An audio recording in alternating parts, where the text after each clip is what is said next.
घर में 5 जहर, पांचों जहर को बाहर निकालो आप। केवल डायबिटीज नहीं, आपके जीवन के सारे रोग खत्म हो जाएंगे। रसोई घर को जो बिगाड़ा है इन लोगों ने, 5 जहर रसोई घर में प्रवेश करा करके बिगाड़ा है। उसमें से उजला आटा यानी गेहूं का आटा, मैदा एक जहर, उजला नमक दूसरा जहर यानी आयोडीन नमक, ये दूसरा जहर है। तो गेहूं छोड़ा तो कहां जाना है? बाजरी, जवारी, मकई, मड़ुआ के पास जाना है, जौ के पास जाना है। उजला नमक अगर छोड़ना है तो कहां जाना है? सेंधा नमक पर जाना है, काला नमक पर जाना है, आपके यहां के सांभर झील के नमक पर जाना है। यह शुद्ध नमक है। तो दूसरा जहर हुआ।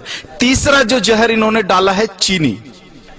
चीनी का पिंड छोड़ो, चीनी बंद कर दो। चीनी की जगह जितनी इच्छा है उतना गुड़ खाओ, भूरा खाओ, खांड खाओ। ये डायबिटीज की अच्छी दवा है। गुड़ डायबिटीज की अच्छी दवाओं में से एक है। हमारे यहां जितने डायबिटीज के मरीजों की चिकित्सा होती है ना, सबको लिख के देता हूं प्रिस्क्रिप्शन पैड पर, प्रतिदिन गुड़ खाओ। हाँ, रसगुल्ला खाने का मन है, जरूर खाओ, गुड़ वाला खाओ। जिलेबी खाने का मन है, जरूर खाओ, गुड़ वाली जिलेबी खाओ। बालूशाही खाने का मन है, गुड़ वाली खा लो। जितना मीठा खाने का मन है खाओ, गुड़ वाली खा लो।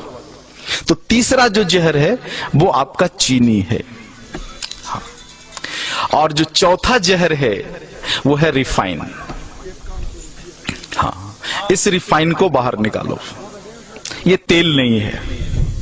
आर्थराइटिक्स भी सबसे ज्यादा राजस्थान के लोगों को है। आर्थराइटिक्स, घुटने का दर्द, कमर का दर्द, माताओं को तो है ही, 100% राजस्थानी माताओं को है ये। कारण आपने इस शरीर को तेल और घी तो दिया नहीं, तेल के नाम पर रिफाइन दिया और घी के नाम पर बटर ऑयल दिया। कहते हो घी खाते हैं, लेकिन वास्तव में वो बटर ऑयल है, घी नहीं है। आप कहते हो तेल खाते हैं, तेल नहीं खाते, रिफाइन खाते हो आप। रिफाइन अलग है और तेल अलग है, दोनों एक नहीं हो सकता। तो इस रिफाइन को बाहर निकालो और तेल को लेकर के आ जाओ। तेल सरसों का हो सकता है, तिल का हो सकता है, आपके यहाँ अच्छा राई, सरसों, तिल, ये 3 चीजें तो मैं जानता हूं, और शायद कुछ मूंगफली का भी बढ़िया हो सकता है। ये सारी चीजें हैं। 2 विरुद्ध चीजें हैं, एक सूर्यमुखी और सोयाबीन। इनके चक्कर में मत पड़ना, ये दोनों खतरनाक हैं। तो इस तरह से रसोई घर से अगर कुछ चीजों को आप बाहर निकाल दो। 2 मॉडर्न चीजें हैं, एक प्रेशर कुकर, हाँ, जो आपके रसोई घर का प्रेत है, प्रेत को बाहर निकालो। हाँ, पकती नहीं अनाज, फटती है अनाज।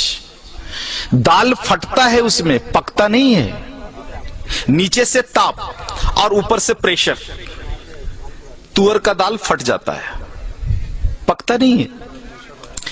पकेगा तो मिट्टी की हांडी में धीरे धीरे, सने सने, धीमी आंच पर ही पकेगा। तुअर का पौधा जितने दिन तक मिट्टी में खड़ा रहता है, उसी हिसाब से समय लेगा हांडी में पकने के लिए। जल्दी कैसे पका लोगे आप? नहीं पका सकते। वो मिट्टी में 10 महीने तक खड़ा रहा है तो 10 मिनट तो लेगा ना चूल्हे पर पकने में। आप फटाफट 2 मिनट में पका लोगे, पकता नहीं, फट जाता है। अनाज को, फटा हुआ अनाज खाओगे तो गड़बड़ तो होगी ही, पका हुआ अनाज खाओ। प्रेशर कुकर में कोई भी अनाज नहीं पकता, केवल फटता है। तो इस प्रेत को बाहर निकाल दो। और दूसरा प्रेत तो कम है, जो है फ्रिज, हाँ, इसको बाहर निकाल दो। शरीर को अग्नि चाहिए। फ्रिज की सारी वस्तुएं शरीर के अग्नि को खराब कर देने वाली है। शरीर में अग्नि नहीं होगा तो पचेगा ही नहीं, और पचेगा नहीं तो सड़ेगा, और सड़ेगा तो वायु निकलेगा, और वायु निकलेगा तो पता है वायु क्या क्या करता है? पूरे शरीर में उपद्रव करता है। पैरालिसिस इसी में से आया हुआ है, हार्ट अटैक इसी में से आया हुआ है, ब्रेन हैमरेज इसी में से आया हुआ है। तो ये 2 प्रेत को निकाल दो, और इन वस्तुओं को अगर आप निकाल दो रसोई घर से बाहर, तो बचा हुआ 25% डायबिटीज वहीं खत्म हो जाता है।